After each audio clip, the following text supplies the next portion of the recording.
Well, thank you, and good morning, Mr. Speaker. My question is for the Deputy Premier. We now know that Hydro One has signed a deal to make $50 million worth of payouts to U.S. energy executives. Never stops. The Liberals are once again missing in action as the latest hydro ripoff occurs. People are struggling to pay their bills. Families are deciding whether to heat or eat. Mr. Speaker, how can the Liberals be prepared to spend $50 million worth of payouts to U.S. energy executives? Golden Parish. Thank you. Acting Premier. Good morning, Speaker. Minister of Energy. Minister of Energy. Thank you, Mr. Speaker. Everything in that question, Mr. Speaker, is not accurate.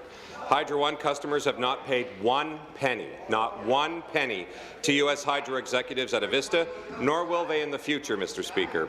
Doug Ford doesn't seem to know what he's talking about when it comes to this issue, Mr. Speaker, or any issue, and which is troubling from a self-described sound businessman, Mr. Speaker. Either that or he's deliberately trying to talk to something that is not accurate for the people of Ontario, Mr. Speaker. Regardless, Mr. Speaker, that is not true. In 2017 alone, the U.S. company that Hydro One is purchasing, Avista, turned a profit of over $115 million U.S., Mr. Speaker. Salaries and severance payments do not come from Hydro One customers. As the opposition should well know, this acquisition of Avista will not cost Ontario customers a dime.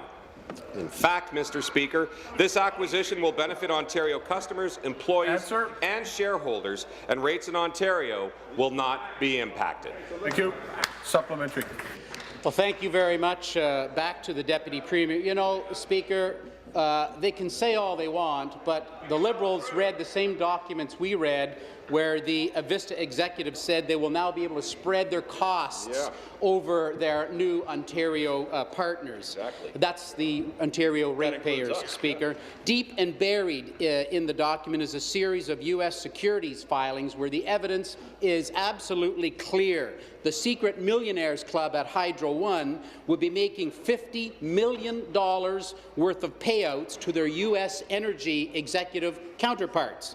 First, Hydro One changes their own severances, adding in a $10 million poison pill, and now, secondly, they agree to pay out $50 million to their U.S. coal company. Wow. Mr. Speaker, are these U.S. energy executives really worth another $50 million? Another $50 million. Minister. Thank you, Mr. Speaker. Once again, the question isn't accurate, Mr. Speaker. Hydro One customers have not paid one penny to actually U.S. hydro executives at Avista, Mr. Speaker, nor will they in the future. You know, in fact, Mr. Speaker, this acquisition will benefit Ontario customers, employees and shareholders, and rates in Ontario will not be impacted by this purchase, Mr. Speaker. Similar acquisitions are increasingly common practice for Canadian-owned utilities, Mr. Speaker. This includes, for example, both Newfoundland and Labrador-based Fortis, the purchase of Michigan-based ITC, and Edmonton-based EPCOR Utilities' purchase of 2 U.S. water utilities, Mr. Speaker. Sadly, one of the things that Mr. Ford admitted last week, but unreported by his personal media team, was that his headline-grabbing plan to fire the CEO and board of Hydro One doesn't affect hydro rates directly, Mr. Speaker, and that was said at the Thunder Bay rally, Mr. Speaker. Thank you.